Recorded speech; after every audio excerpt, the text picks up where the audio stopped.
मैं अमित कुमार पांडे, प्रबंध संपादक, सनातन एंड संविधान। मित्रों, आज मैं अपनी स्टूडियो में आप सबका स्वागत करता हूं और आप लोगों को तहे दिल से प्रणाम करता हूं। मित्रों, आज मैं एक विशेष खबर और विशेष अखबार की कटिंग जो मुझे प्राप्त हुई, उसके माध्यम से हम आप लोगों के सामने उपस्थित हुए हैं और आप लोगों को अवगत कराना चाह रहे हैं कि ये खबर जनपद बदायूं की है।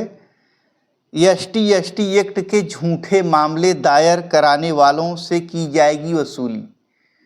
तो मित्रों, हम आप लोगों को बताना चाहते हैं, एक बहुत ही अच्छी और मजबूत संवैधानिक खबर और संवैधानिक मजबूत आदेश है। आप लोगों को यह बताते हुए खुशी हो रही है कि कानून कानून है, इसका दुरुपयोग करने वाले कभी बख्शे नहीं जाएंगे। हाँ, कानून गलत नहीं बना है। कानून से खेलने वाले, कानून का अनुपालन करने वाले अधिकारी कर्मचारी भले ही गलत कार्य करें, परंतु संवैधानिक व्यवस्था में कहीं भी ऐसा नहीं है कि कानून गलत है। कानून ठीक है, उसके अनुपालन करने वाले ये कहीं न कहीं ठीक नहीं होते। तो मित्रों, हम आप लोगों को इस खबर से अवगत करा रहे हैं। कोर्ट ने समाज कल्याण विभाग को जारी की सूची, सहायता राशि लेने वाले 20 लोगों को नोटिस। अमृत विचार एसटी एक्ट के तहत कोर्ट में झूठे वाद दायर करने वालों की सूची समाज कल्याण विभाग को जारी की गई है। विभाग से सहायता राशि ले चुके ऐसे लोगों से धनराशि की वसूली की जाएगी। इसके लिए समाज कल्याण विभाग की ओर से नोटिस जारी किया जा रहा है। एसटी एक्ट में रिपोर्ट दर्ज होने के बाद समाज कल्याण विभाग 40,000 से लेकर 5 लाख तक की सहायता राशि पीड़ित को उपलब्ध कराता है। अभी तक सहायता राशि लेने वाले 20 लोगों को चिन्हित किया गया है। हाल के ही दिनों में SC/ST कोर्ट ने दायर मामलों की सुनवाई करते हुए दोषियों को दोष मुक्त किया था। वादी ने संबंधित थाने में रिपोर्ट दर्ज कराई थी। इसके बाद कोर्ट में इन मामलों को दायर किया गया। कोर्ट की सुनवाई के दौरान पत्रावली में मौजूद साक्ष्यों के आधार और गवाहों के बयान के बाद आरोपियों को दोष मुक्त कर दिया गया। मामला झूठा पाया गया। तो मित्रों, कोई भी व्यक्ति किसी को यदि फर्जी मुकदमे में फंसा देता है तो आपको घबराने की जरा सी आवश्यकता नहीं है। जिस दिन आपके विरुद्ध कोई भी व्यक्ति किसी भी धारा में फर्जी मुकदमा लिखवा दे, चाहे वो शासन का व्यक्ति हो, चाहे वो प्रशासन का व्यक्ति हो, चाहे वह गांव का व्यक्ति हो, समाज का व्यक्ति हो, कोई भी व्यक्ति हो, अपनी दुश्मनी निकालने के लिए आपको मानसिक रूप से, शारीरिक रूप से, आर्थिक रूप से परेशान करने की नीयत से यदि आपके विरुद्ध फर्जी मुकदमा लिखवा देता है, विवेचक भी आपकी बातों को न रखते हुए आरोप पत्र लगा देता है, तो मित्रों थोड़ा कठिनाई तो होगी। आपका आर्थिक सामाजिक नुकसान होगा, आपको अकारण ही जेल जाना पड़ेगा। परंतु मित्रों, सत्य कभी पराजित नहीं होता। अगर आप सही हैं तो उसी दिन से एक एक साक्ष्य जुटाना शुरू कर दें। हम आप लोगों के बीच में इसलिए उपस्थित हुए हैं कि कोई भी व्यक्ति यदि फर्जी मुकदमा किसी के ऊपर कर दे तो पीड़ित व्यक्ति को चाहिए, जो फर्जी मुकदमे में फंस रहा है, उस अभियुक्त को चाहिए कि यदि उसे जबरन आरोपी बनाया गया है या किसी के अभाव में, प्रभाव में, स्वभाव में, दबाव में या राजनैतिक लाभ लेने के लिए, गवाही लाभ लेने के लिए किसी भी प्रकार से यदि आपको मुलजिम बनाया जा रहा है, तो सर्वप्रथम आपका उत्तरदायित्व है कि आप उस मुकदमे की एक एक कड़ी संवैधानिक रूप से तोड़ने के लिए लग जाएं और सबूतों के संकलन में लगें जो आपको न्यायालय में सही साबित करने में मदद कर सके। SC/ST एक्ट का मामला झूठा निकलने पे हम आप लोगों को बताना चाहते हैं, कानून में सबूत का भार वादी और गवाहों पर होता है। जो भी हमारी वीडियो देख रहे हैं हमारे मित्र बंधु, आप इतना समझिए कि सबूतों का भार वादी और गवाहों पर होता है। ऐसा नहीं है कि मुकदमा लिखवा दिए, 2 पन्ना ले लिए, थाने से चलता बने, फिर पुलिस आपका दोहन करना शुरू करे। नहीं, वादी और गवाहों पर सबूत का भार होता है।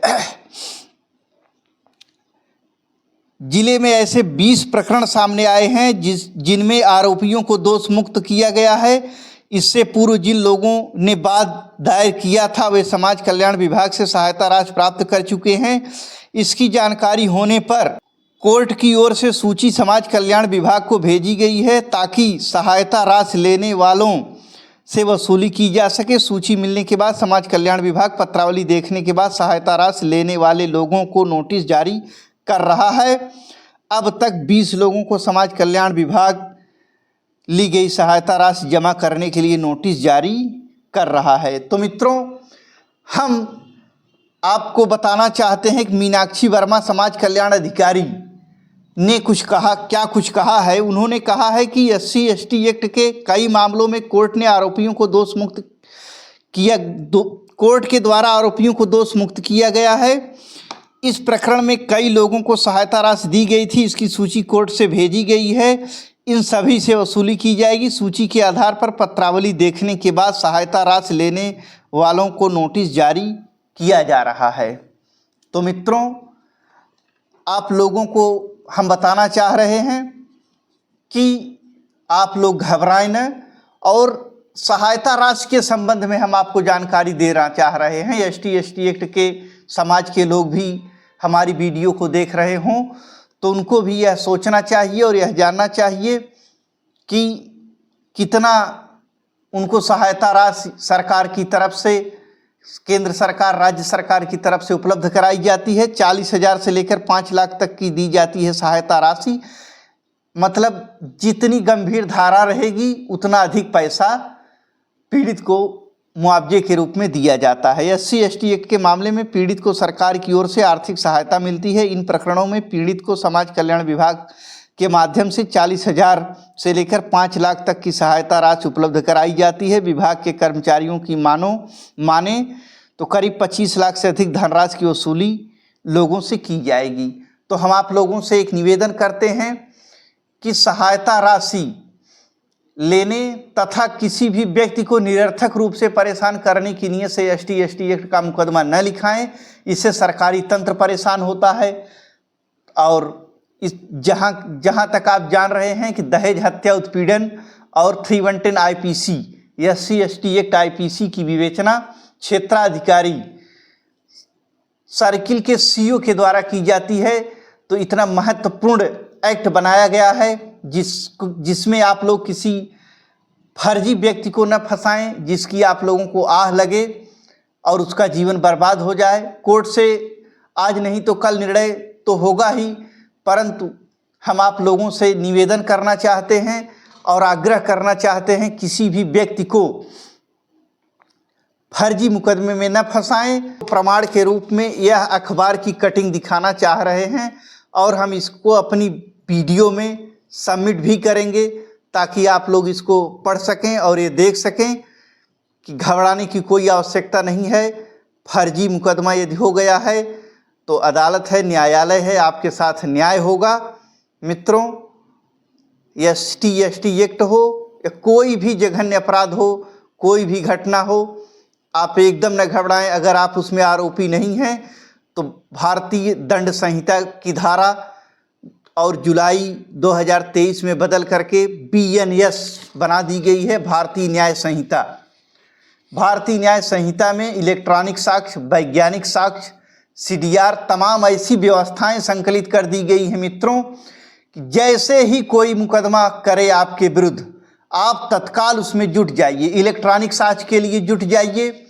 आप उसके हर एविडेंस को देखिए। क्या आपके विरुद्ध कोई भी आईओ आपको जबरी मुलजिम नहीं बनाएगा। किसी आईओ से आपकी कोई व्यक्तिगत कोई दुश्मनी नहीं है। वो नौकरी करने आए हैं, उनको जो साक्ष्य मिलेगा, जो एफआईआर मिलेगा, जो तहरीर मिलेगी, मुकदमा कायम करेंगे, जांच करेंगे। मित्रों, आप लोगों का एक कार्य है कि आईओ को साक्ष्य उपलब्ध कराएं कि मैं मुलजिम नहीं हूं। यदि आईओ आपकी कोई बात नहीं सुनता है, फिर भी हर विभाग में आप रजिस्ट्री के द्वारा सारी सूचनाओं को भेजते रहिए और वो सारी रजिस्ट्री की कापियां, प्रार्थना पत्र की कापियां, समाई साक्ष्य, लोगों का बयान, हलफनामा एक एक करके अधिकारियों को आप भेजिए। भेजने के बाद उसकी समस्त पत्रावली अपने पास रखिए। मुकदमे के ट्रायल के दौरान आप लोगों को बताना चाहते हैं, मुकदमा होने के बाद अभियुक्त की जमानत होती है, एक न्यायिक प्रक्रिया है। न्यायिक प्रक्रिया के दौरान मुकदमे में चार्ज बनता है। चार्ज बनने के बाद वह सेक्शन कोर्ट में ट्रायल के लिए जाता है। ट्रायल के दौरान जितना भी एविडेंस तब से लेकर आप कलेक्ट किए हैं, वो सारे एविडेंस आप माननीय न्यायालय के समक्ष प्रस्तुत करेंगे। मित्रों, यदि आपके ऊपर फर्जी मुकदमा हुआ है तो कोई आपका बाल बांका नहीं कर सकता।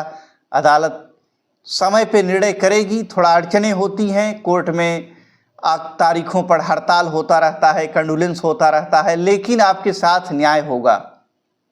इस भरोसे आप सारा एविडेंस कलेक्ट करते रहिए, एक दिन आपके साथ न्याय होगा।